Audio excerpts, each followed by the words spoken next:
ตรัสรู้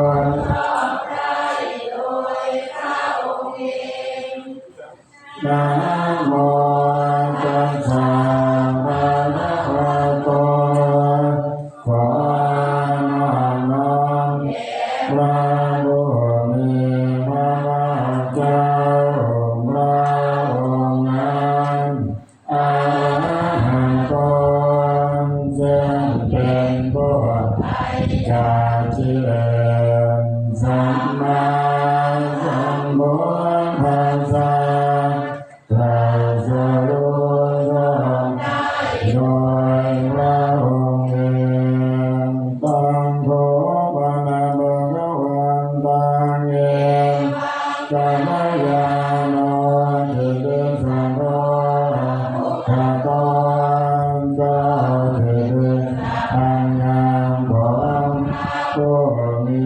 พระภาคเจ้านั้นได้พุ่งไปแล้วอย่างนี้ว่าเหตุเป็นโสภะคะวาพระเหตุอย่างนี้อย่างนี้พระผู้พระภาคเจ้านั้นอะระหะเป็นผู้จากกิเลสสัมมาสัมพุทโธเป็นผู้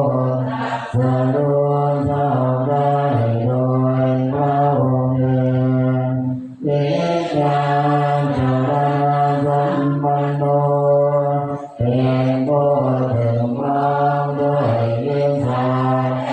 จรณะสุขโกเป็นผู้ไป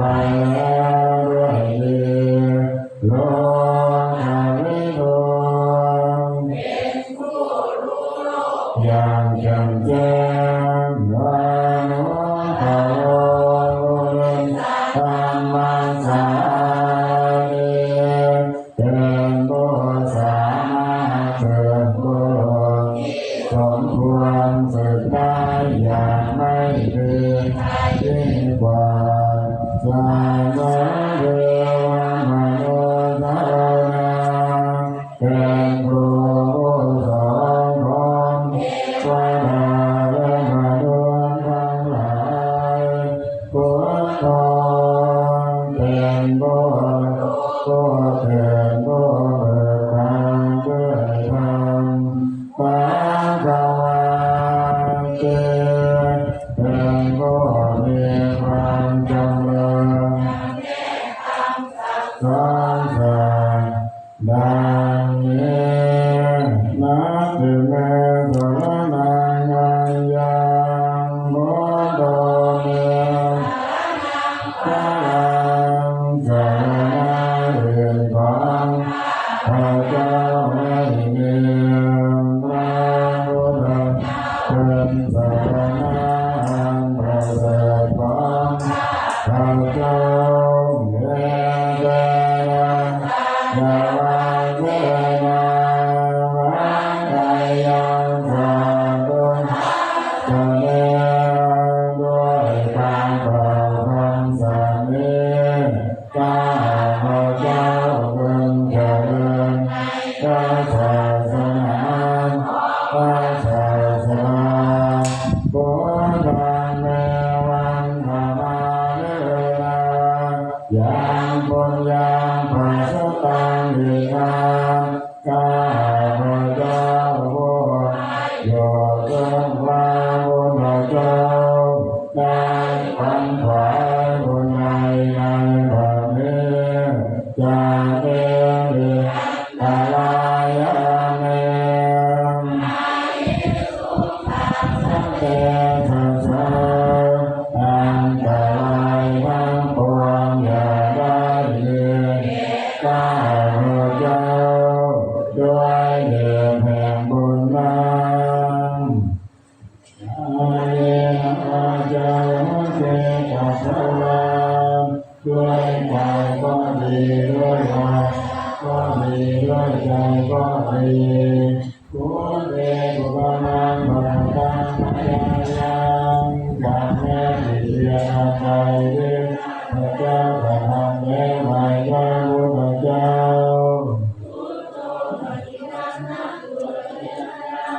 ขอพระพุทธเจ้าจงรอดซึ่งก็ล่วงเกินนานกาลังทะเล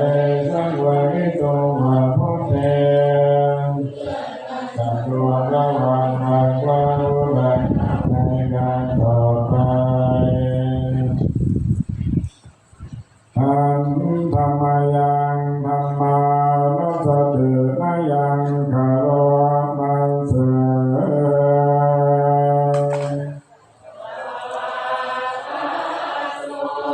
ภะคะวะตาธัมโมพระธรรมเป็นธรรมเดียวผู้มีพระภาคเจ้า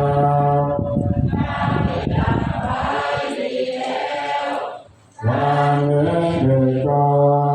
นเป็นธรรมเดียวศึกษาแล้วปฏิบัติเพื่อเห็นได้ด้วยตนเองอาการลิโกเป็นธรรมที่ปฏิบัติ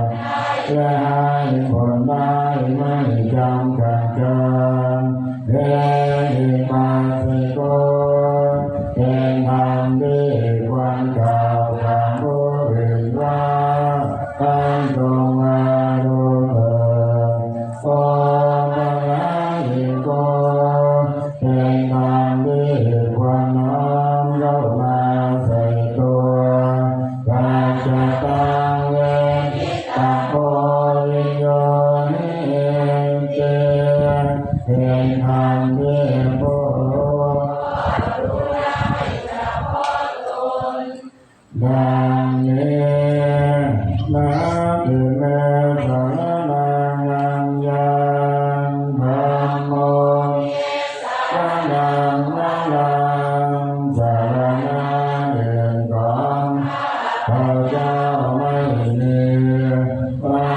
นามเป็นสารณะอันประเสริฐของข้าพระเจ้าเดชนะยาวันเสนาสาธายังสมุทแสด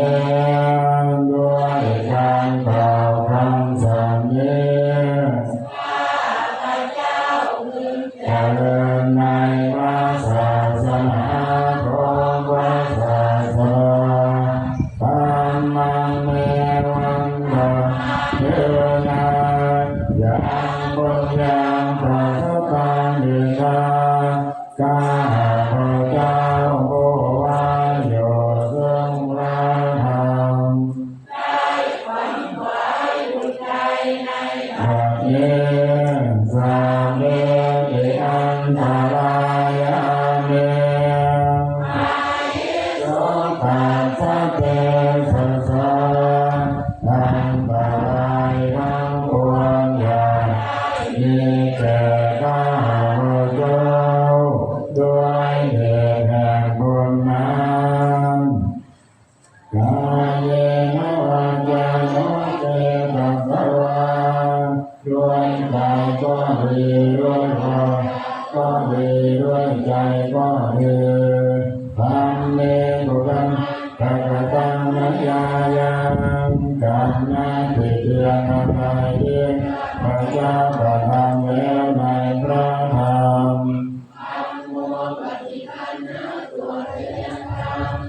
ขอพระธรรมจงโลดจงโลดเกินนานกาลันทะเลสังวริโตมาธรรมเมสำรวมระวังในพระธรรมในการต่อไปอันธรรมยังสังฆา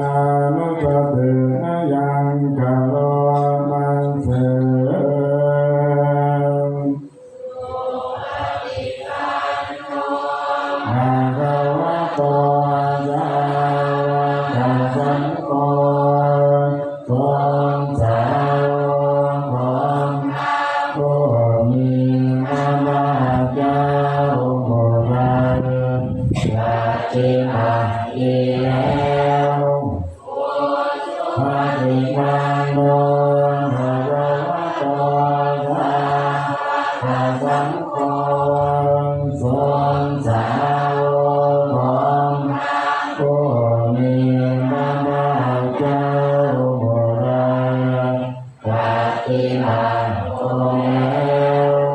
ญาณปฏิบัติโนสังโฆสงฆ์สาวกของผู้มีพระภาคเจ้าผู้ใดปฏิบัติเพื่อรู้เป็นเรื่องออกจากทุกข์แล้วสามีจิตปฏิบัติโนภะคะวะโตสังโฆสงฆ์สาวกของผู้มีพระภาคเจ้าผู้ใดปฏิบัติสมควรแล้วญาติวังได้แก่บุคคลเหล่านี้คือจากไปบริยกาลิอาภาทิหาปุมาตัวแห่งบุรุษสี่ผู้นาเอียงบัวบุรุษไม่แก่บุรุษนวโตสัพพะโกของพระผู้มีพระภาคเจ้าพระนายโยเป็นสมควรแก่สักการะด้วยนำมาบูชาพระนายโยเป็นสมควรแก่สักการะจัดไว้ต้อนรับพระกินายโยเป็นผู้ควรรับเอาสิมาทานอันเจริญโยเป็นผู้บุคคลทั่วไปควรทำอันเจริญ